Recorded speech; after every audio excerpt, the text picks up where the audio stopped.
మహాగణాధిపతియే నమః. సదాశివసమారంభాం శంకరాచార్యమధ్యమాం అస్మదాచార్యపర్యంతం వందే గురుపరంపరాం. శ్రీమాత్రే నమః. ప్రేక్షకులందరికీ స్వాగతం.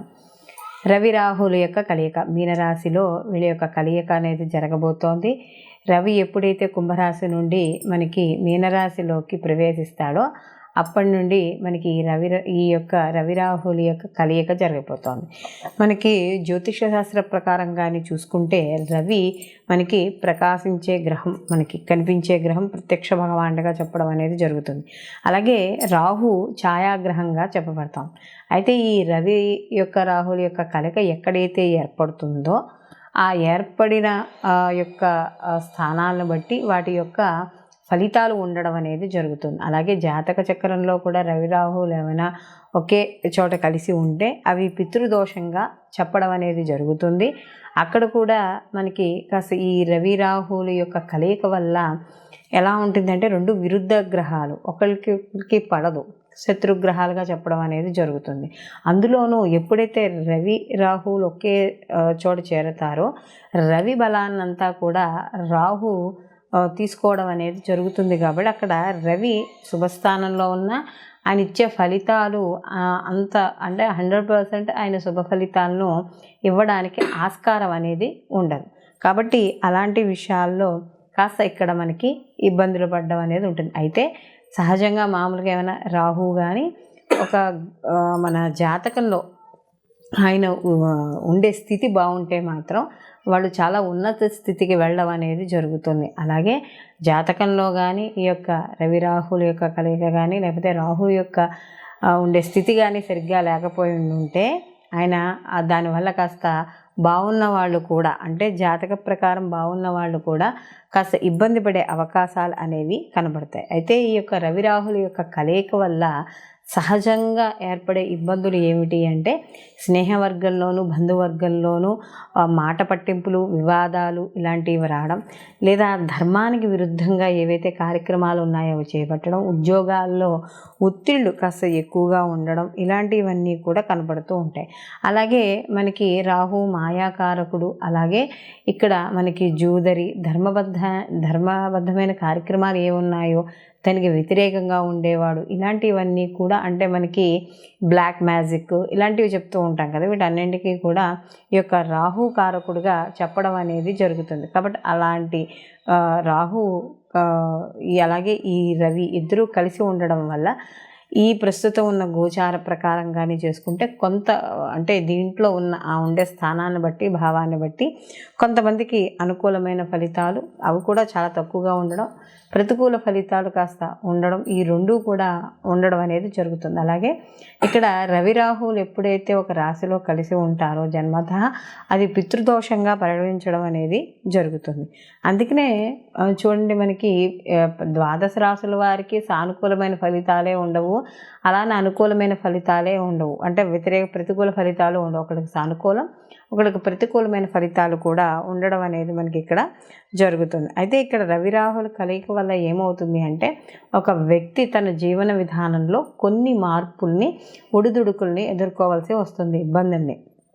అవి కాస్త వృత్తిలో కావచ్చు, వ్యాపారంలో కావచ్చు, లేకపోతే మనకి ఏదైనా వాళ్ళు చేసే అండ్ ఆన్లైన్ బిజినెస్ ఏవైనా సరే వాళ్ళు బిజినెస్ రూపంలో కావచ్చు కొంత ఇబ్బంది పడడం, లేదా కుటుంబంలో ఇబ్బంది పడడం, ఇలాంటివన్నీ కూడా ఉంటాయి. కాబట్టి కాస్త సాధ్యమైనంత వరకు వివాదాలకి వాటికి దూరంగా ఉండడం అనేది ఎంతో ముఖ్యంగా చెప్పుకోవడం అనేది జరుగుతుంది. దీంతో పాటుగా ఈ రవి రాహులు ఉన్న స్థానాలను బట్టి కూడా కాస్త ఎలా అంటే భార్యాభర్తల విషయాల్లో కావచ్చు, ఇలాంటి విషయాల్లో కూడా ఇబ్బంది పడే సూచనలు, మనస్పర్ధలు, సంఘర్షణలు ఇలాంటివి కూడా ఇక్కడ మనకి ఏర్పడడం అనేది జరుగుతుంది. అయితే ఇక్కడ మనకి ముఖ్యంగా చూసుకోవాల్సింది రవి ఈ ప్రభుత్వ రంగాల్లో పనిచేసే వాళ్ళకి, government, state government, central government, రాజకీయము ఇలాంటి వాటికి అన్నిటికీ కూడా మనం ఈ యొక్క రవిని మనం చెప్పడం అనేది జరుగుతుంది. ఎందుకంటే తండ్రి, ఆత్మకారకుడు, ఇవంతా కూడా మనం రవికి చెప్పడం. అలాగే ముఖ్యంగా ఈ యొక్క పోలీస్ శాఖకు సంబంధించింది, సైబర్ సెక్యూరిటీస్, రాజకీయము ఇలాంటి వాటికి మనం ఇందాక చెప్పుకున్నట్టుగా ఇవన్నీ రవి కారకత్వాలుగా చెప్పుకున్నప్పుడు పట్టుదల, ఒక దర్పము, అంటే ఒక రాజు కదా, సో ఆ వేతే లక్షణాలు, రాజుకి ఏవైతే లక్షణాలు ఉంటాయో అవన్నీ కూడా రవికి ఉండడం అనేది జరుగుతుంది. అలాగే రాహువు కూడా మనం చెప్పుకున్నట్టుగా భ్రమకారకుడు. అలాగే ప్రతిదీ కూడా మనని ఊహించుకునేటట్టు, ఊహాలోకాల్లో విహరింపజేసేటట్టు చేస్తాడు.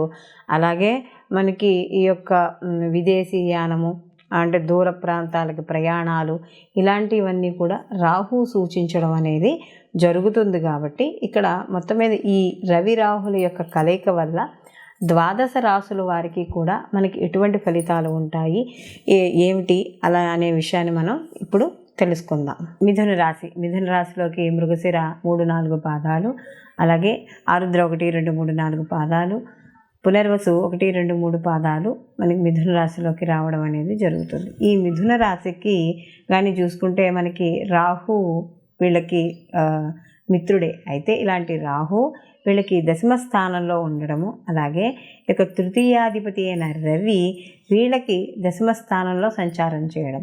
సహజంగా రవి దశమ స్థానంలో, దుర్బల స్థానంలో ఉండడం శుభ ఫలితాలను ఎక్కువగా ఇవ్వడం అనేది జరుగుతుంది. ముఖ్యంగా రాజకీయ నాయకులకి, అలాగే రాజకీయ రంగాలకు సంబంధించిన వాటిల్లో కానీ, వాటి పదవుల్లో ఉంటున్న వాళ్ళకి, లేకపోతే రాజకీయ పరంగా ఏవైతే ఆ యొక్క ప్రభుత్వ పరంగా ఏవైతే ఉన్నాయో వాటిల్లో పనిచేయడం చేసిన వాళ్ళకి, వీళ్ళందరికీ కూడా అనుకూలంగా ఉండడం అనేది జరుగుతుంది. అయితే ఇక్కడ రాహువుతో కలిసి ఉన్నాడు. అయితే రాహుతో కలిసి ఉన్న రాహు ఉన్న స్థానము అంటే రాజ్యస్థానంలో ఉన్నాడు కాబట్టి కాస్త ఉద్యోగ విషయాల్లో వాటిల్లో చిన్న చిన్న ఇబ్బందులు, వృత్తి ఉద్యోగాల పరంగాను వాటికి, లేదా పై అధికారుల యొక్క ఒత్తిడి కాస్త ఎక్కువగా ఉండడము, ఇలాంటివన్నీ కూడా ఎక్కువగా కనపడుతూ ఉంటాయి. అలాగే వీళ్ళకి చేసే ఉద్యోగాలలో సంతృప్తి లేకపోవడం, లేదా పై అధికారులకు ఎంత వర్క్ చేసినా కూడా మంచి గుర్తింపు రాలేకపోవడం, ఇలాంటివన్నీ కూడా జరుగుతూ ఉంటాయి. అలాగే ఇక్కడ తృతీయాధిపతి కమ్యూనికేషన్కి వాటికి సంబంధించిన వాడు.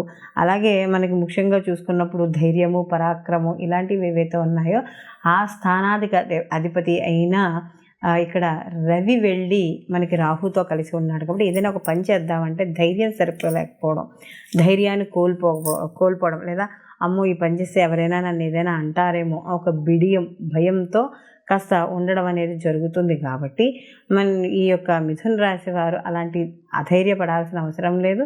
మనం ఆఖరణ చెప్పుకునే ఏవైతే రెమెడీస్ ఉన్నాయో ఆ రెమెడీస్ని కానీ మీరు పాటిస్తూ ఉంటే మీరు తప్పకుండా మీరు అనుకున్న ప్రతి పనిని కూడా ధైర్యంతో పూర్తి చేయడం అనేది జరుగుతుంది. అలాగే ఎవరైతే ఐటీ రంగాల్లో కంప్యూటర్ వీటికి సంబంధించిన వాటిల్లో ఎవరైతే ఉన్నారో వాళ్ళందరికీ కూడా కొద్దిగా చిన్న చిన్న ఒడిదుడుకులు అనేవి ఏర్పడుతూ ఉంటాయి. అలాంటి వాటి విషయాల్లో కూడా కాస్త జాగ్రత్త వహిస్తూ ఉండడం అనేది మంచిది. ఈ రాశివారు ఈ రవి రాహుల యొక్క ప్రభావాన్ని, అంటే మనకి ప్రతికూల ప్రభావాలున్నా, సానుకూల ఫలితాలు మనకి ప్రభావాలున్నా కూడా ప్రతిరోజు కూడా ఆదిత్య హృదయ పారాయణ చేసుకోవడం. ఎందుకంటే రవి తన బలాన్ని తను సంపాదించుకోవాలి కాబట్టి ఈ యొక్క రవి బలాన్ని సంగ్రహిస్తాడు. కాబట్టి ప్రతిరోజు కూడా ఈ రాశివారు ఆదిత్య హృదయ పారాయణ చేసుకోవడం, అలాగే దుర్గా కవచం కానీ, దుర్గా పారాయణ కానీ, ఎందుకంటే రాహు యొక్క తీవ్రతను ఏదైతే ఉన్నాయో ఆ తీవ్రతను కూడా తట్టుకోవాలి. సానుకూల ఫలితాలు ఉన్నా కూడా మనకి ఇక్కడ మరింత సానుకూలంగా రావడానికి నిత్యము అమ్మవారి యొక్క ఆరాధన, అలాగే సూర్య నమస్కారాలు, ఆదిత్య హృదయ పారాయణ ఇవన్నీ కూడా ఈ రాశివారు ప్రతిరోజు తప్పకుండా చేసుకోవాలి. అలాగే సూర్య భగవానికి సంబంధించిన ద్వాదశ నామాలు చదువుకున్నా, అలాగే ఆదివారాలు ఈ ఏదైతే పీరియడ్ ఆఫ్ టైం ఉందో ఈ పీరియడ్ ఆఫ్ టైంలో మనకి ఈ యొక్క రవికి సంబంధించిన ఏదైనా కవచాన్ని పారాయణ చేసుకోవడం, లేదా సూర్యాష్టకం పారాయణ చేసుకోవడం, ఏదైనా చేసుకోవచ్చు. అలాగే ఆదివారం రోజు నియమాలు అంటే సూర్యోదయానికి పూర్వమే లేవడం, అలాగే ఈరోజు తలంటుకోకుండా ఉత్తి చన్నీళ్లతో తలారా స్నానం చేయడం, ఆదివారం రోజు మాంసము మద్యము సేవించకుండా ఉండడం, ఈ యొక్క గోధుమలు నానబెట్టి గోవుకి తినిపించడం, రాహుకాలంలో వెళ్ళి ఆదివారం నాడు రాహుకాలంలో 4:30 to 6 మధ్య రాహుకాలం ఉంటుంది. కాబట్టి ఈ రాహుకాలంలో ఈ గోధుమలు కాస్త ఆవుకు తినిపించడం, ఇలాంటివి చేయడం ద్వారా ఈ రవి రాహుల కలయిక ఇక్కడ ఏదైతే ఉందో దాని నుండి వచ్చే ఫలితాలు, అంటే వ్యతిరేక ఫలితాలు ఏమైనా ఉంటే అవన్నీ కూడా కాస్త తగ్గుముఖం పట్టడం అనేది జరుగుతుంది. సర్వే జనా సుఖినో భవంతు, లోకా సంస్థ సుఖినో భవంతు.